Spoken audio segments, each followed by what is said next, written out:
Shalom and good day all, this is Tehillim29 back again for another Fool's Gold review, and in this Fool's Gold review it is the last Brian Michael Bendis Justice League issue for DC Comics which will be reviewed. One good thing about this, there doesn't seem to be any backstory, so it's just a full-on issue to which Brian Michael Bendis still has to meet the criteria of getting over a certain currency mark.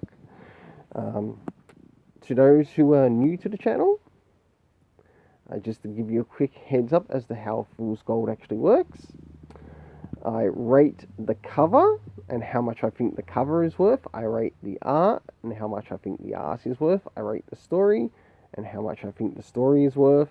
And this is why we've got the currency conversion, because the currency conversion shows how much I have actually paid for the comic and what it actually comes out of that to be its actual total, to which I believe it's actually worth. So now that that's said and done, as you can see here, this is the total, how much was paid for it in the US, but in Australian dollars it converts to $8.95, so it shows just under $9. And we'll see if I did actually end up getting that $9 back or not. So first things first, in relation to this cover, does this cover in any way, shape or form connect to anything that's happening inside of the story? Sure enough it does, and I give this cover a 7.5 out of 10, to which I believe the cover is worth $1.55 this time around, because I feel that there are some elements that don't really match what happens properly with this artwork here. So now it's time to move into the internal story and the internal art, to which we'll get to cover some things in relation to the story. Starting now, and I'll show you around the beginning, middle, and of course the end. So starting off with some art around the beginning of the story, to which we get to see Black Adam and also one of the characters connected to the Justice League, I believe it is, or if it might be Xanadov. Now this is moving towards the middle of the story, also around the actual middle of the story, moving towards the end of the story, and last but not least, the end pages of the story.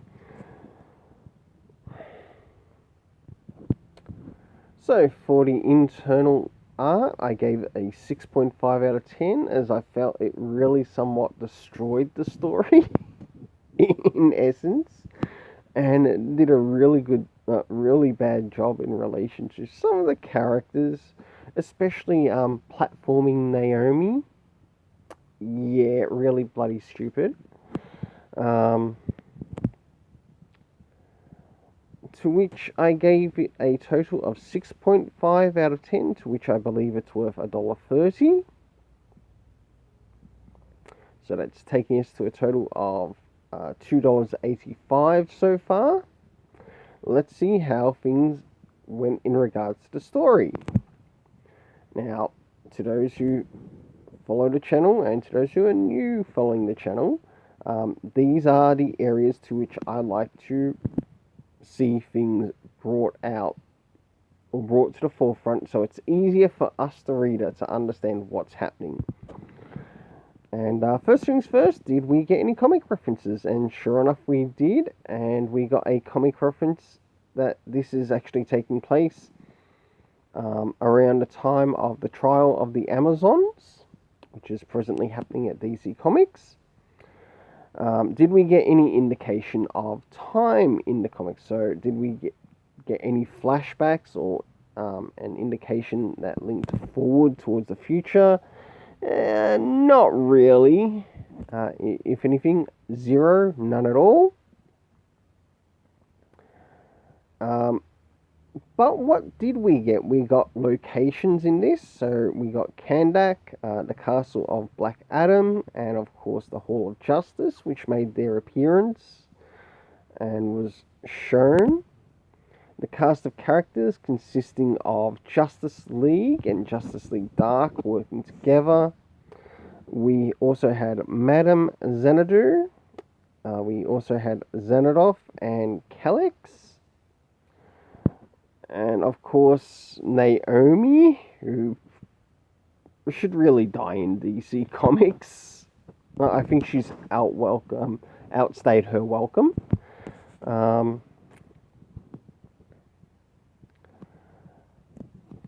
And for the overall rating that I gave this, because this story felt very hard to sort of like follow through. I didn't feel the art worked with the story, except to platform Naomi. It's about the only thing it sort of did.